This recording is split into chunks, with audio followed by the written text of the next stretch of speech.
àbáwọn àjọṣe débẹ̀ kò bá wọn ju kankan ṣùgbọ́n lẹ́yìn ìgbà tí àjọṣe kúrò ìjọ ń mì ní Nàìjíríà ní àwọn àgbààgbà wa rò wípé kí la fẹ́ ṣe ǹjẹ́ ànípadà sí ẹsẹ̀ olùdásílẹ̀ ìjọ mímọ́.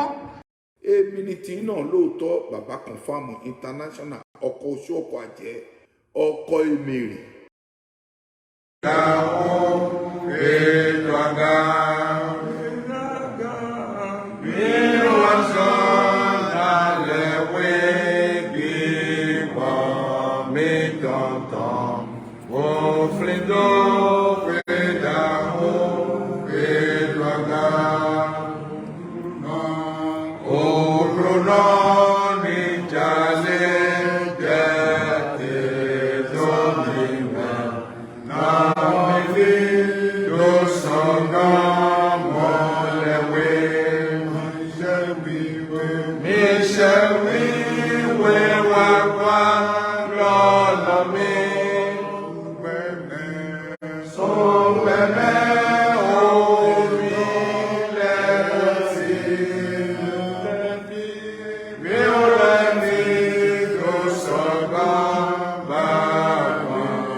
Jésus-Christ, Saint-Michel, Yahweh Ganto, Yemebo Yahweh Mati, Ganloko, Vito et Akodo, Belé, Yoanato, Blotito, Agot Wedeton, Grando Viton, Grando, Agulaton, Mekoton, Dunaka, on vivait si vivait tenir les locaux, Mito Lewe, Akonta ou Elibio, Président Viton, mais, Bigowé, Olibio, Président Viton Lewe, José Zoa, Agulaton Doaga, ni pàṣẹ wà ìgbàlẹ̀ kọjí wọ́n tó ní kó àkọ́só ètò wọn bẹ̀rẹ̀ dága ọ̀mí tó kọ́ta àzọ́tò gan àzọ́tò eníyẹnu kan tó alọ mí tọ́ mẹ́ àníkè sí fluyísàn mi sí gbèdébúrò ìgbọ̀ owó pàṣẹ nù mí nùnú mi kò fúnlẹ̀ mí gan náà tó kódókó mi tọ́lẹ̀ àzága fẹ́ga sí égbé kaka nínú yìí Jésù sí nǹkan mẹ́.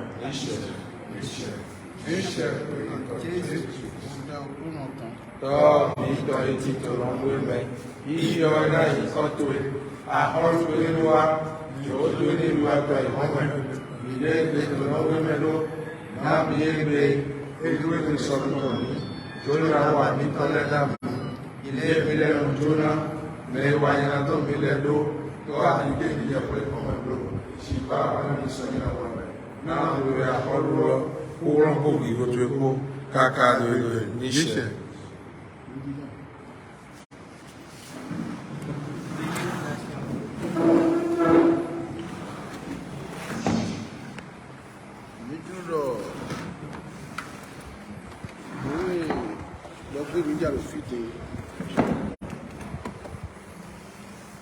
Nous voulons porter à la connaissance de tout chacun de nous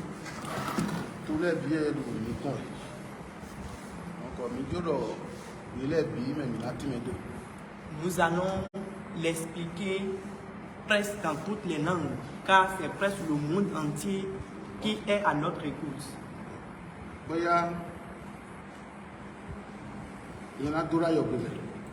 Peut-être, je vais le dire en Yoruba.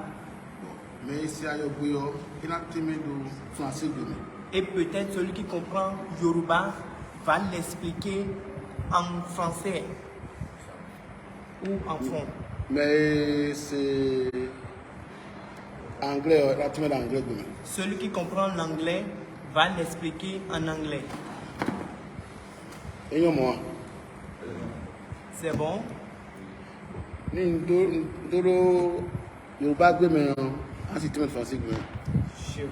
vais comprendre, mais pas, peut-être pas tout le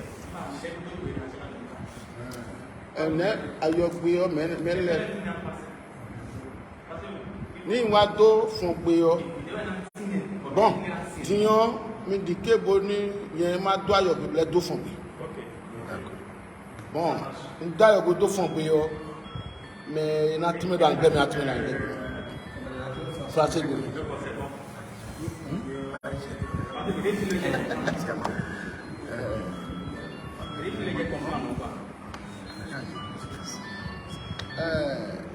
Nous sommes bons.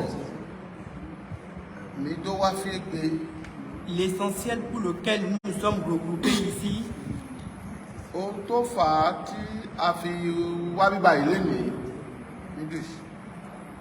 and the major reason why we are here today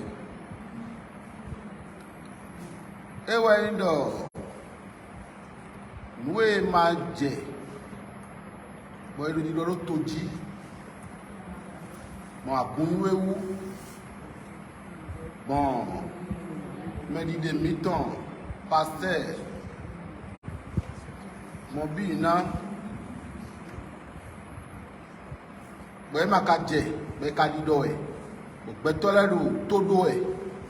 c'est pour porter plus d'éclaircissement sur les insuffisances apportées sur notre Église du christianisme céleste, principalement sur notre Père Mombina, et que les gens sont en train de ventiler un peu partout dans le monde. Ohun tí ó ṣẹlẹ̀ nínú ìjọ mímọ́ tí àwọn èèyàn á sì ń gbé sínú afẹ́fẹ́ tó sì ń dárúkọ bàbá wa olùdarí ìjọ Celestia àgbáyé Pastor Mobina tó fi ń ba orúkọ ẹ̀ jẹ́ torí ẹ̀ ni àwa sí báyìí lénìí. There are rumors going on the social media about our Reverend Pastor Emmanuel Mobino Friday Oshofa. What hasn't come to place, and it is going out on the social media as rumor that it existed. Demi se nu mo nko tan le ewe mi le su gboku ni gbetare tun lo nu edo Vénérable suprême Mpatinde. Lorsque nous avons appris les propos discréditoires lancés par le devancier Mpati à l'égard du devancier, c'est pourquoi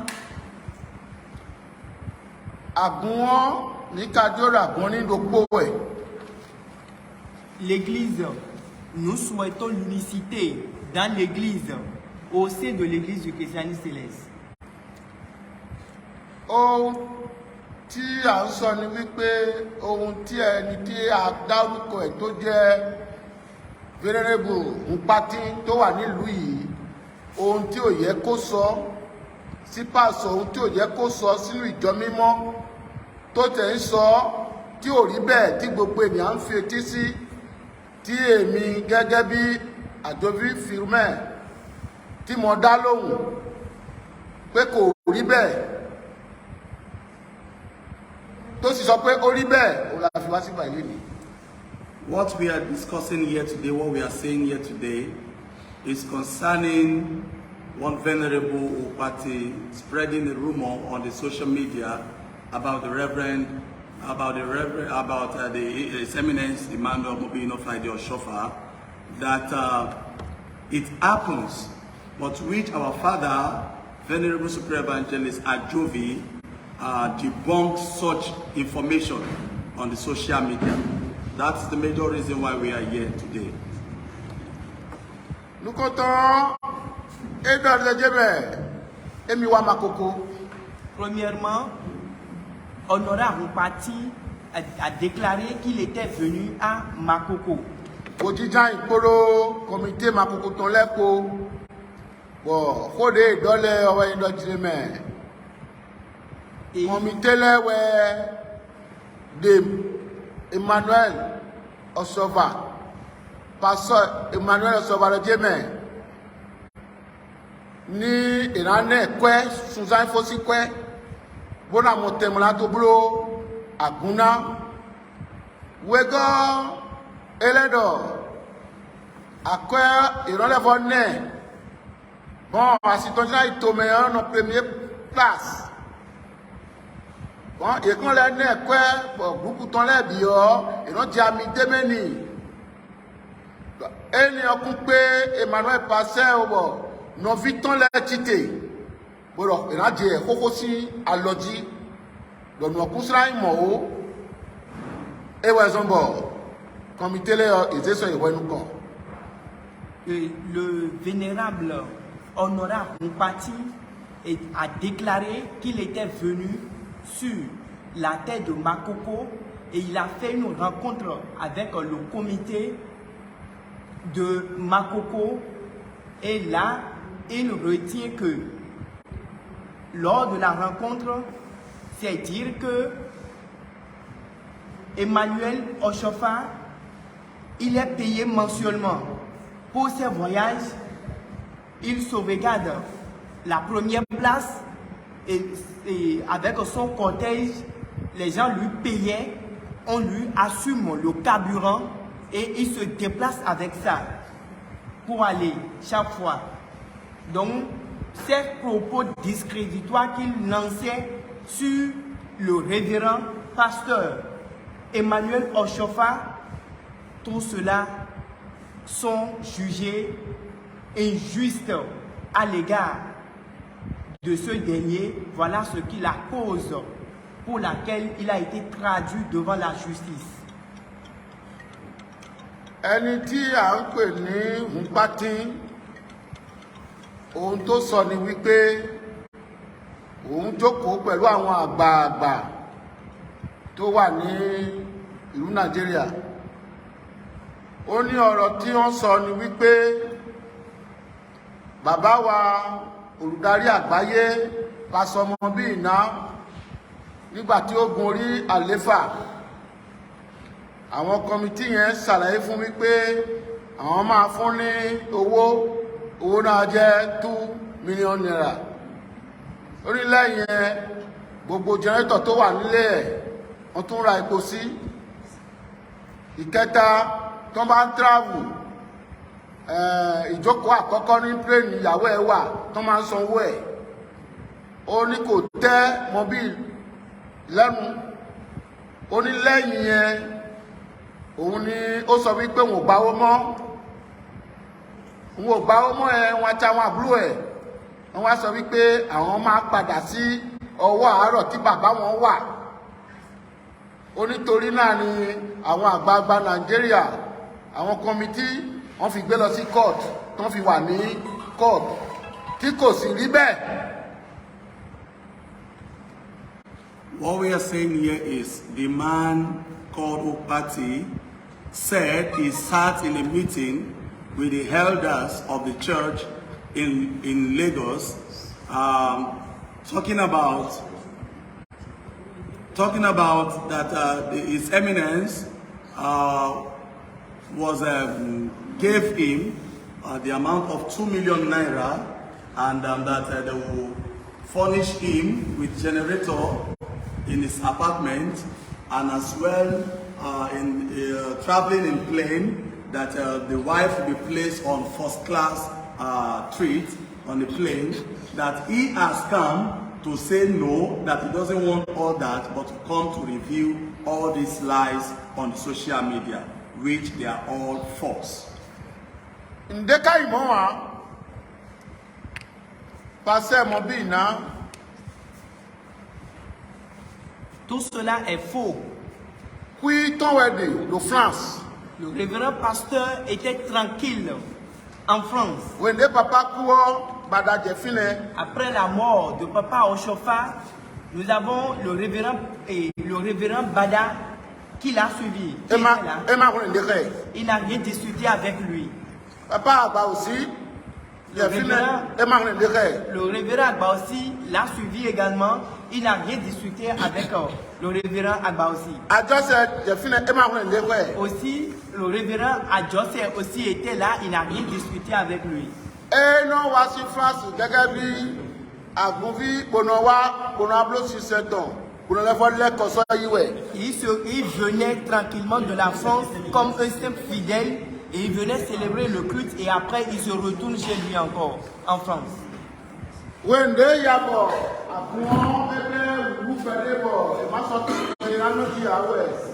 Nous comptons les Waladions et nous avons visionné la Sophie Gomez.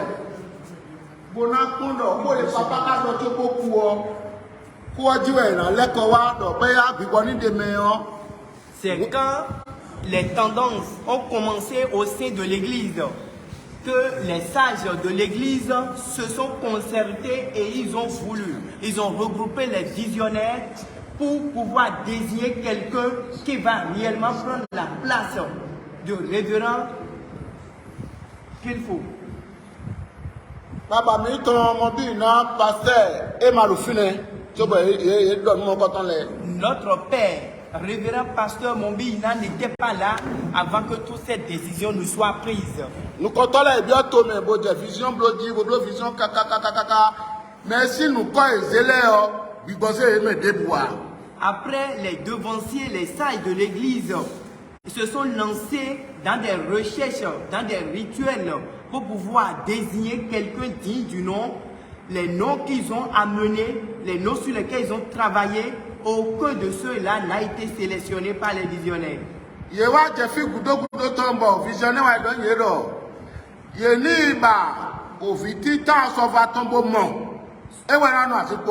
Arrivé sur la dernière parole, c'est-à-dire auprès du dernier visionnaire, ce dernier leur révélait d'aller chercher le premier fils, le fils aîné de prophète pasteur Oshofa, de l'amener, c'est lui qui est digne de rester sur la place. Nous comptons les Wadodjime, et moi, il allait voir bon, visionnaire de vous l'a dit. Il va dire visionnaire de vous l'a dit, bon, dit Kakabo, visionnaire de Koulopo, quand nous comptons, c'est-à-dire 43. Bon, quand nous comptons, les Emmanuel doit être là. Malgré tout cela, ils ne sont toujours pas satisfaits. Maintenant, ils ont décidé encore de parcourir 43 d'autres visionnaires. Et tous ceux-là ont toujours dit d'aller amener le fils du prophète, pasteur Oshofa. Finalement, Baba Mito Emmanuel de France, Nigeria. C'est là le monsieur Banjo a envoyé commission à notre révérend pasteur Emmanuel Oshofa de venir. C'est là il est venu et s'est installé.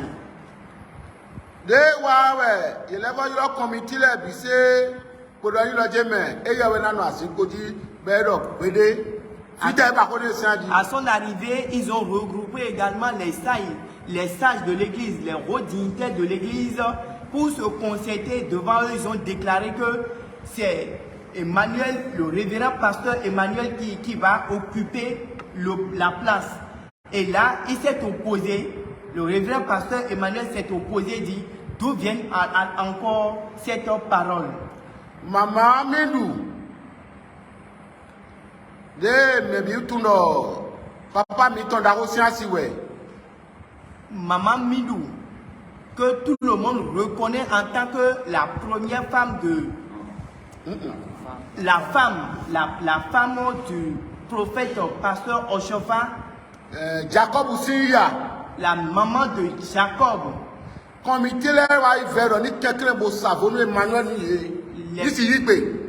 Les comités sont, le comité a fait d'urgence vers Jacob et sa maman pour qu'il aille supplier notre révérend pasteur Emmanuel afin qu'il puisse accepter. Fiedo igbede boto je jajiri o ene we matonde tableau professionnel bi bo mele bi dalo de me tí ó bá to je ganji o e do fi din e ya ila ki abo mi na mo me ka dalo de mele bi do fi. C'est là il a fini par accepter rester sur le trône et tous ceux-là qui ont adhéré à son intronisation, ils ont tous signé le papier qu'ils ont signé, tout est là et tout à l'heure on va lire et chacun de nous prendra connaissance de ça. Ìyẹn ni wípé gbogbo ohun tí òun bá ti sọ pátápátá kò rí bẹ́ẹ̀ irọ́ rán pa nígbà tí bàbá Ọ̀ṣọ́fà kú bàbá padà débẹ̀ bàbá wa pásọ Emma kò bá wọn ju kankan bàbá pa òsì débẹ̀ kò bá wọn ju kankan bàbá wa Àjọṣe débẹ̀ kò bá wọn ju kankan ṣùgbọ́n lẹ́yìn ìgbà tí Àjọṣe kúrò ìjọ ń mì ní Nàìjíríà ní àwọn àgbààgbà wa rò wípé kí la fẹ́ ṣe ǹjẹ́ àní padà sí ẹsẹ̀ olùdásílẹ̀ ìjọ mímọ́ tó sọ wípé ẹ̀mí ló máa yàn án láti ibẹ̀ ni àwọn àgbààgbà wa sọ pé òkè ẹ jẹ́ ká jáde wọ́n kọ àwọn orúkọ tó pọ̀ síta orúkọ Emmanuel ò sí ń bẹ̀ gbogbo orí ìjọ tó ń lọ káàkiri ọ̀hún mú orúkọ yẹn ìjọ tó gbẹ̀yìn ló wá sọ wípé ẹ lọ mú àkọ́bí olùdásílẹ̀ wá òun ló máa jókòó nígbà tó wọ́n sọ bẹ́ẹ̀ àwọn yẹn tó wọ́n gba orí mìíràn tó jẹ́ 43 láti tún confam pé ṣé òtítọ́ ni gbogbo orí 43 ló wá confam wípé àfitán lọ mú Emmanuel wá nígbà tó tẹ̀ mú dé aṣọ kan ló fi mú lé Nàìjíríà wọ́n fi sọ fún wípé ìwọ ló máa jókòó bàbá wa Emmanuel Ọ̀ṣọ́fà pásọ ó kọ pátápátá ó ní kò sí nǹkan tó jọ bẹ́ẹ̀ nígbà tó ń rí wípé bàbá kọ tán ìgbà yẹn màmá mi wà ní ayé àwọn àgbààgbà yẹn padà láti wá bẹ màmá mi wípé jọ ohun tó ṣẹlẹ̀ nìyí bá wa bẹ pásọ Emmanuel fún wa gẹ́gẹ́ bí abiyamọ tó sì dúró gẹ́gẹ́ bí màmá ó wá síbẹ̀ ó bẹ̀ẹ́ Emmanuel gbà láti ṣe kíni láti jókòó lórí ìjókòó so ìwé tó jẹ́ tún sọ wípé ó fi jókòó tí àwọn àgbààgbà ṣe ó wà níwájú mi gbogbo àwọn tó sáyìn sí kan bá ń jọ gbogbo ẹ̀ ó tún wà níbí tó bá yá àásọ̀rọ̀ nígbà ẹ̀. This is to debunk what Evangelist Opati have come to the media to say to everyone on the social media. And as well to let the whole public know that our father, His Eminence Reverend Emmanuel Mobino Friday Ọ̀ṣọ́fà, has never lobbied for this position he is today. And this is to let us know as well that our father, Reverend Emmanuel Mobino Friday Ọ̀ṣọ́fà, was selected basically as it has been written by our pastor founder, Reverend SBJ Ọ̀ṣọ́fà, the pastor and the founder of CAC Celestial Church. With him to come and sit on the throne which his father has left blank to us. And that came to him as a shock. He denied and he never wanted to go with them and to sit on the position. But after many plead, and as well with the help and plead of Mama Amidu, which we all know, so he considered and he accepted to join them and as well to sit as the pastor of the church. And this is what we are saying today, that what Evangelist Opati has come to say is a total lie and is fake. And the document that supports this is here in our presence. And when it comes to the time to review the document, it will be seen for all to know. Thank you. Et là, dans Jérémie, et comité là, quoi ouais, do ba cathédrale, non? Il a encore dit que c'est avec l'argent que le comité a pu construire leur cathédrale. Oui, bon, hein. Alors que c'est faux, c'est bien faux. Top mi-temps, Emmanuel Osova. Et ouais, dans Jérémie, à soi, et toi, mi-temps, c'est d'ailleurs. Si vous me le passez, vous allez, je dois te le quoi, mais ouais, il a dit que depuis ce que son papa a initié, depuis que ses successeurs ont pris, ses prédécesseurs ils ont relayé, ils ont pris la main de son papa, ils n'ont pas connu. À quoi le quoi bien les amis Dieu là, il nous n'a mis sous Afrique quoi et des souhaits de mon mais de mon et des souhaits de mon nous n'a mis sous Afrique faut quoi bon quoi des colères ni mon témoigner à Dogba à Gona des domons banjodo écoutez moi Donc Toli papa kumble mo bada kumble mo adose kumble mo ye ya wa blo mo dimbo agosi yon di passé des fois j'ai fini yon écoutez dio ben mo je emina blo bon ye wa le divani ara je ke na biwe ena yaji elo no ye ni do kwa de emina yo be jeli so se nton boto dona e do me de we do mo wa. Donc il a demandé à ce qu'on lui paye avec et que son salaire, qu'on lui paye son salaire mensuellement avec les entrées en vue de leur permettre de pouvoir réaliser quelque chose avec ce qui va rester dans la maison. Donc ce n'est pas quelqu'un qui lui a dit ça sur son compte. Il a dit, donc là il a exigé et que les gens lui ont demandé combien il veut. Et c'est lui-même qui a dit, avec sa propre bouche, combien il va prendre. Et donc ce n'est pas quelqu'un qui a dit ça sur son compte.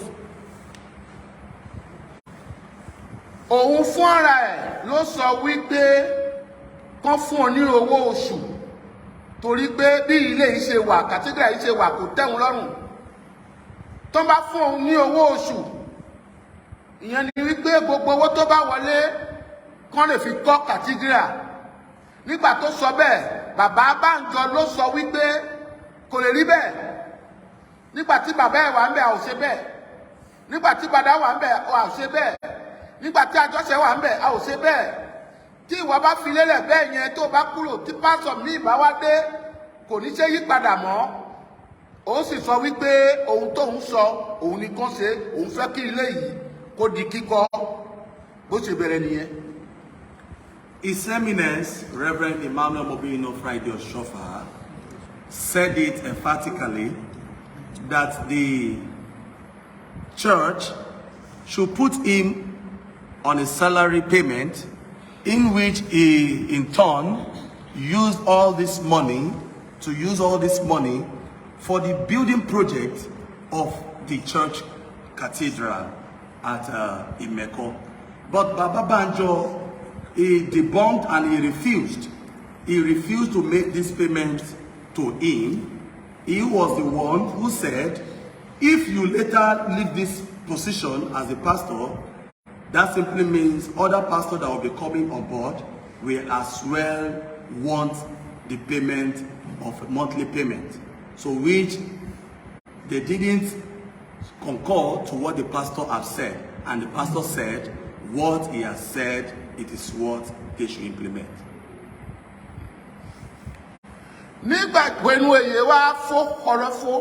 Quand ils ont fini la construction, il a regroupé le comité pour une action de grâce. Que le cathédrale a été construit. Il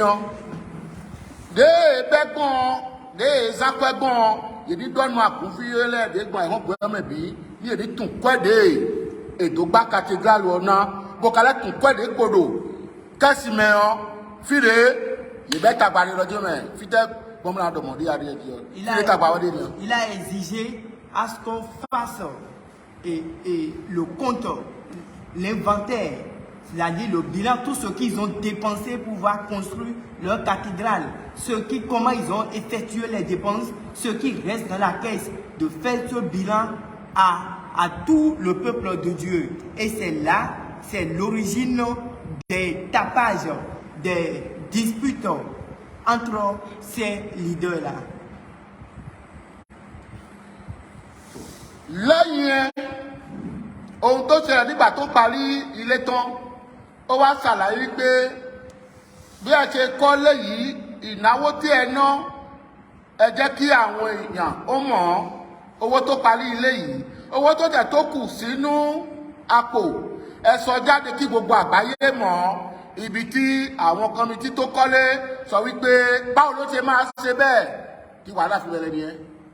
And after the completion of the building project of the Basilica CEC worldwide, the pastor mandated all building project committee to come publicly to transparently put on account, put on record what they have spent and what is left in the church account.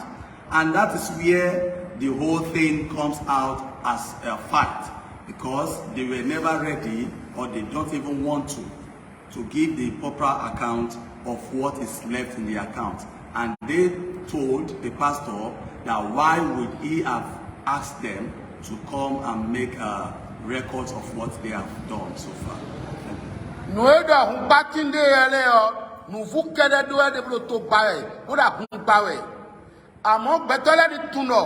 Papa ne suko do direme mede masi gbagun afibe na gbagun to tan bona gba kwetan bona gba notan ewe somo de do ko mai mo a yen to do bro jeme nu fudo wede ewe to je nu teme le do wutu cheji. Ce que monsieur Roumpati est en train de dire un peu partout, ce sont des faussetés qu'il est en train de raconter.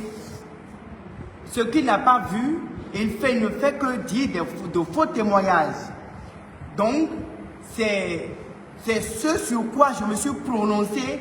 Et quand, après cela, il a commencé par m'insulter, me lancer des propos discréditoires.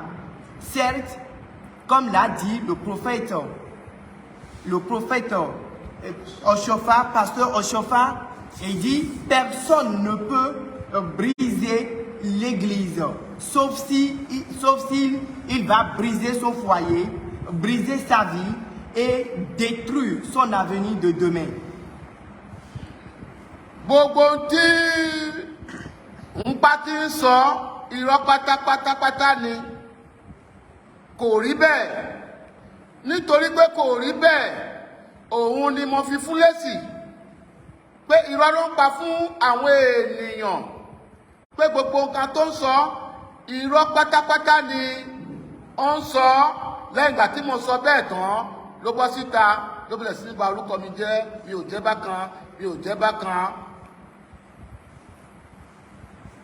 After the fact that Evangelist Roumpati went to the social media to spread this fake and rumors about the pastor of the church, he as well, because our father, Venerable Super Evangelist Femi Ajovi, debunked all what he has said as being fake and untrue, he went to the social media as well to blackmail our father, Venerable Super Evangelist Femi Ajovi as well, that he is nobody in Celestial Church. Wema deka yedoze tomiton passer ma bodozi asikoji yo bo meje asikoji le yo yele adoje me ma igbo wede ya bo yo ze wema mo nkan to mo fi yo ye ma ka tun we ma gbo porote bodo nu fu wo we ma lo die. Voici le papier qui témoigne l'intronisation de notre révérend pasteur Emmanuel Oshofa, quand après son intronisation, ceux qui l'ont intronisé, ils sont contre et ils ont commencé par nier et qu'il n'a pas été choisi par l'esprit. Et donc, c'est des faussetés ce qu'ils sont en train de dire. Voici le papier ici présent. Fide yeme nous content banjo de okodo ele tunaje me ekui mo yeme nous content la bi il a signé de ordie. Voici là où le devancier Banjo, tous ceux-là qui sont en train de contester l'intronisation de notre révérend pasteur Emmanuel, voici là où ils ont signé et voici leur signature. Ce papier qui en temps ils avaient brûlé, consumé, croyant que le papier ne va plus exister, le papier existait bel et bien. Voici le papier et voici leur signature. Ìwé tó ṣàlàyé ton fi gbé sórí àga ton sọ wí pé kò sí nǹkan tó rí bẹ́ẹ̀ ìwé yẹn nìyí.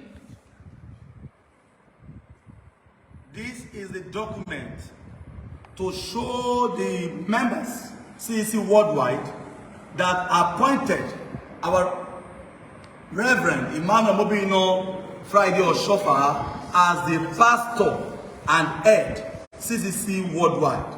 This is the document duly signed by Superior Evangelist Eso Banjo, Superior Evangelist Ogunlesi, Superior Evangelist Awufeso, and our father, Taiwo Oshin as well. This is the document.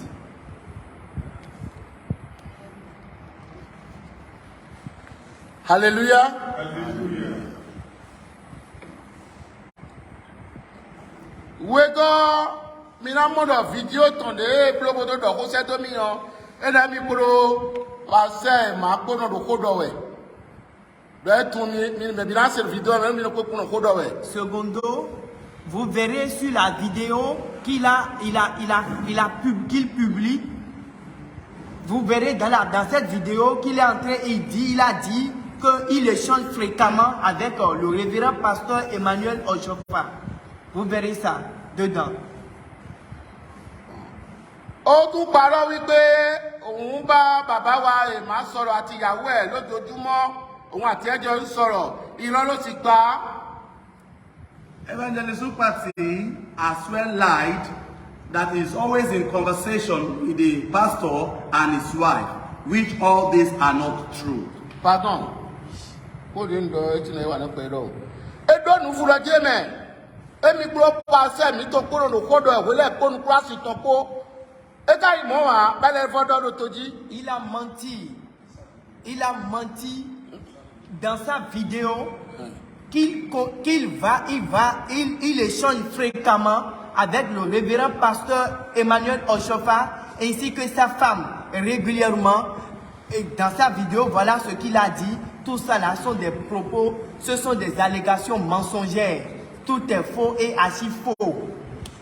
De papa Emmanuel Simon, le sort de Wayo, papa Emmanuel Blue vidéo c'est de France, Bodoho, audio, Bodoho, Kodé de Dion, il a fait Hier, quand le révérend pasteur Emmanuel Oshofa était au courant de ses propos, il a pris la parole, il a fait une vidéo dans laquelle il a parlé, il s'est exprimé. Maintenant, nous allons montrer la vidéo au peuple de Dieu et tout le monde va voir. Alléluia. Alléluia.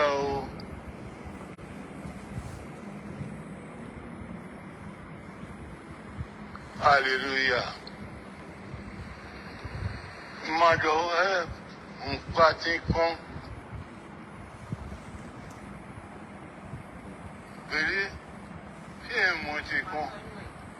Ma sono io. Io dico, si sono créé. Quoi, si sono créé? Mado con. Donungo. Jésus vit dans le nouveau, elle m'a inventé. C'est bon. Alléluia. Oh.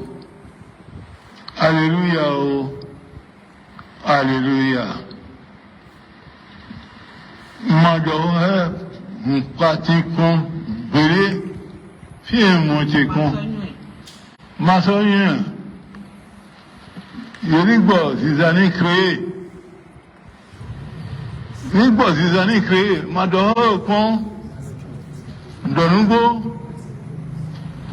Jésus vit au Donungbo. Elle m'a inventé. Asiti papa Madoro kan gbélé. Ma soeur pour le con. Yesu kwa matekan kon. Alors Zuzumi. That is fine.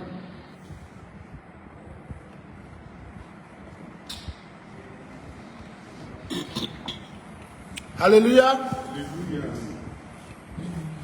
Vidéo de procès domi. Ni me bi mi se vidéo ni la mo da do jile medo emi pro papa Emmanuel Kodo do kodo egbele binu.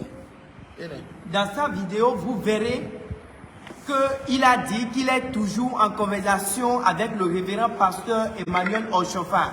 Voilà que le pasteur lui-même en sa personne vient de démentir que tout ce qu'il a dit, il n'a jamais conversé avec lui et ni aussi avec sa femme. Il ne le connaît aussi pas, il ne le connaît nulle part, ni d'Ève ni d'Adam. Il ne l'a jamais vu même. Eminiti náà lóòótọ́ bàbá confam international ọkọ̀ oṣù ọkọ̀ àjẹ́ ọkọ̀ emèrè